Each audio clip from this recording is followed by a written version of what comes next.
People tell me I look like my grandmother, that under our skin, our facial features are the same. I like that, but even more so, I like thinking that our hearts are the same. Whenever I make dumplings, I think of my grandmother, probably because she's the one who taught me how to make them. I drove into Queens last summer to see her, and she shared her recipe with me and some of her stories, too. Dumplings for us are a family event. While others have a Christmas breakfast of pancakes in their pajamas, our Christmas usually starts off with dumplings. We all make them in the morning together and just have a blast. I call my grandmother Po, one of several Chinese terms for grandmother.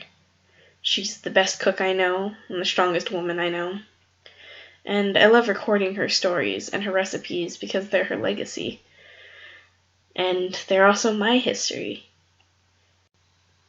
I think a lot about my ancestresses, the women who came before me. Po is what I call a feminist for her time, and in many ways I attribute that to my great-grandmother.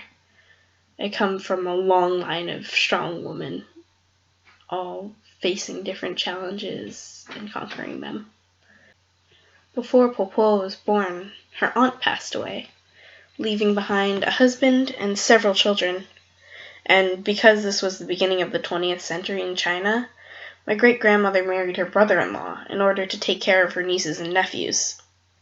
The family was affluent, and my grandmother and her siblings, including those who were the children of her aunt, lived well. But my great-grandmother and my grandmother faced 3 different large forces against them, and survived. The first one was the invasion of China by Japanese forces in the Second Sino-Japanese War. Po was a young child at the time, about 4 years old, but she still remembers it well enough to tell me the stories with pain in her eyes as we cook. She recalled hiding with her siblings and her mother away from their home, her mother and older brothers foraging for food and attempting to grow vegetables. They endured hunger, fear, cold, and there was rarely enough food.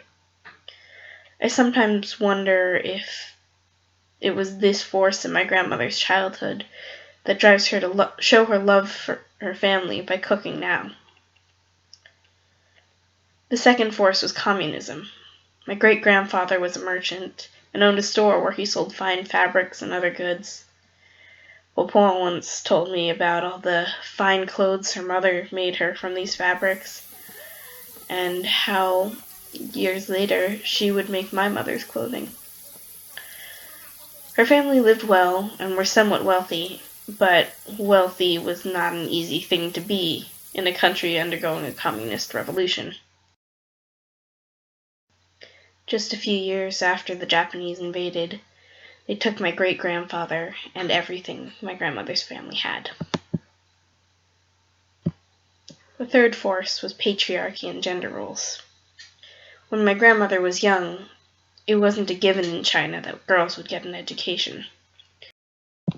The reason she did so was actually because of my grandmother's sister.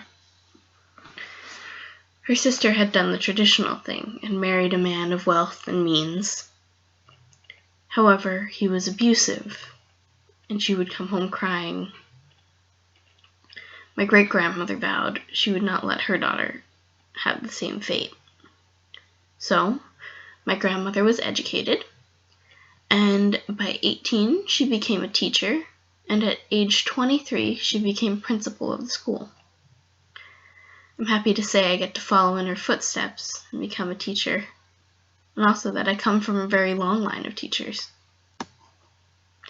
My grandfather was also a teacher, and shortly after my grandmother became principal, they were married, and they moved to Hong Kong, where my grandmother had her first son, Tommy, and then my mother.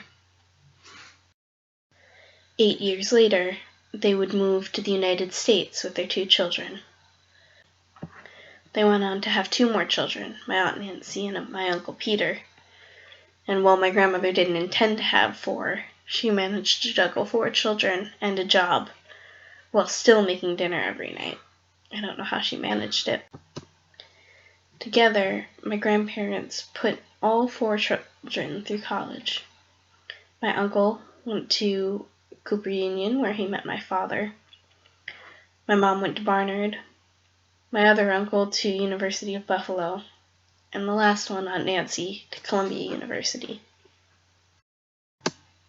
It's really thanks to my grandparents that I am in the place I am today. My grandfather, Gong Gong, is what I called him, passed away 2 days before I started 5th grade. He died of tuberculosis after his body rejected a kidney transplant. But he and my grandmother celebrated their 50th anniversary in the hospital. That was 8.5 years ago.